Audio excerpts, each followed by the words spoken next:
বন্ধুরা, আমি চম্পা আপনাদের সাথে যে রেসিপিটা শেয়ার করছি সেটা হলো এঁচোড় চিংড়ি।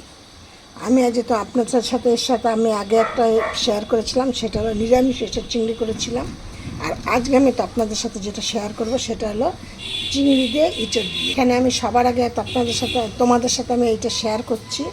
শেয়ার হলো এখানে নিয়েছি একটা একটু বড়ো সাইজের একটা পেঁয়াজ, 10-12 কোয়া রসুন, এইখানে নিয়েছি 5-6টা লঙ্কা, একটা মিডিয়াম সাইজের টমেটো, 3টে এলাচ, একটু দারচিনি, আদা, জিরে। এইটা মিক্সিতে গুঁড়ো করব। এখানে আছে মিডিয়াম সাইজের একটা আলু, 1.5খানা আলু, একটা না। আর এখানে আছে 600 থেকে 700 গ্রাম ইঁচড়। ইঁচড়টাকে আমি নুন হলুদ দিয়ে একটু সেদ্ধ করে নিয়েছি। সাদা জিরে, তেজপাতা, শুকনো লঙ্কা, এলাচ, দারচিনি। আমি চম্পা, আপনাদের চম্পা রেসিপি হাউস থেকে আমি রেসিপিটি আপনাদের সাথে শেয়ার করছি। এবার আমি দিয়ে দিচ্ছি এর মধ্যে কিছুটা তেল।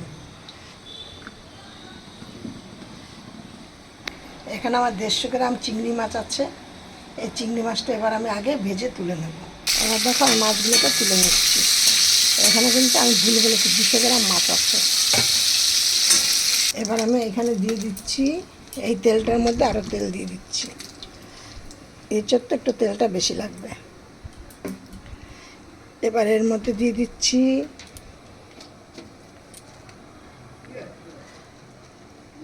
এই যে 2টো এলাচ, একটা দারচিনি, একটা শুকনো লঙ্কা, 2টো তেজপাতা আর কিছুটা সাদা জিরে। আমার মশলাটা হয়ে গেছে। এবার এর মধ্যে আমি দিয়ে দিচ্ছি পেঁয়াজ কুচিটা।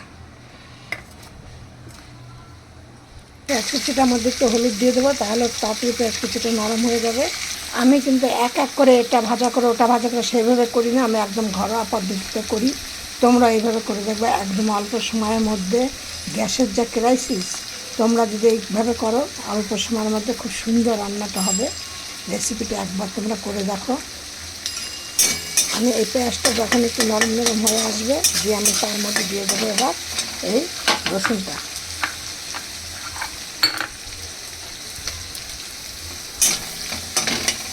আর এইটা 2-1 মিনিট বাদে দিয়ে দেবো এর মধ্যে ইঁচড়টা।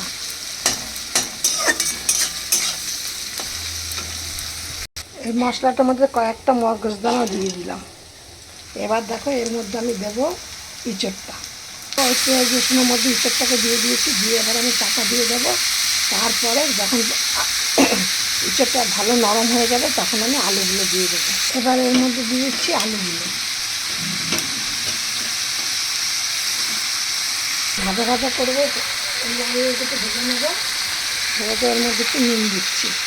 একদম এইভাবে একবারে এইভাবে করে বসাবে, যেটা খুব অল্প সময়তে খুব ভালো হবে। গ্যাসের প্রবলেম যখন এইভাবে করো, আবার যখন গ্যাস অ্যাভেলেবেল হয়ে যাবে তখন আবার একটা একটা করে ভেজে ভেজে করবো।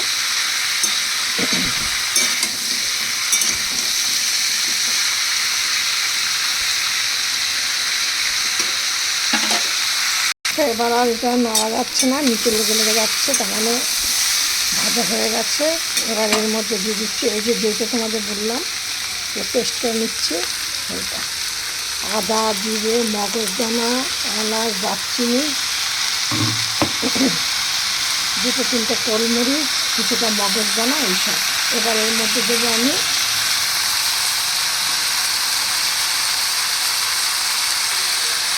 হলুদ,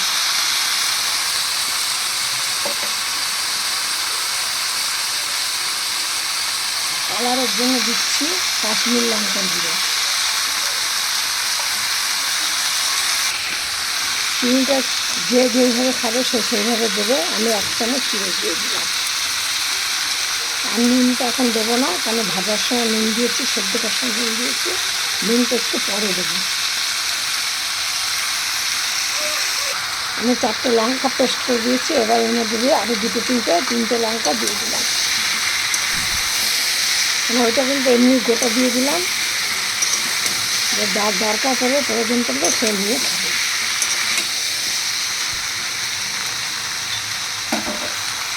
এবার এর মধ্যে আমি দিয়ে দিচ্ছি চিংড়ি মাছগুলো।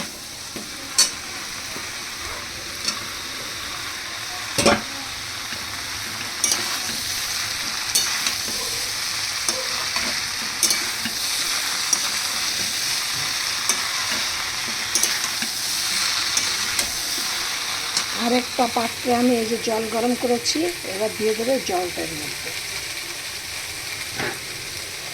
আমি সব তরকারিতে গরম জল করে দিই, কারণ গরম জল করে দিলে তরকারির স্বাদও ভালো হয়, প্লাস নষ্ট হয় না। যদি একটু থেকে যায় তাহলে নষ্ট হয় না।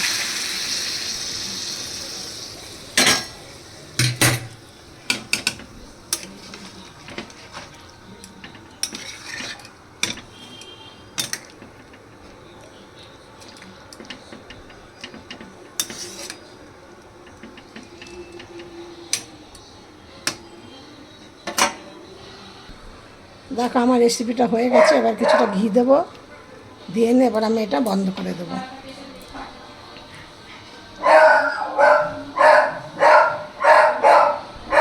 একদম বিয়েবাড়ির স্বাদে ইঁচড় চিংড়িটা হবে। তোমরা এভাবে করে দেখবা, খেয়ে দেখবা, তারপর তোমরা আমাকে রেসিপিটা জানাবে কেমন কী হয়েছে। ঠিক এই উপকরণে তোমরা এই কাজগুলো রেসিপিটা তৈরি করবা।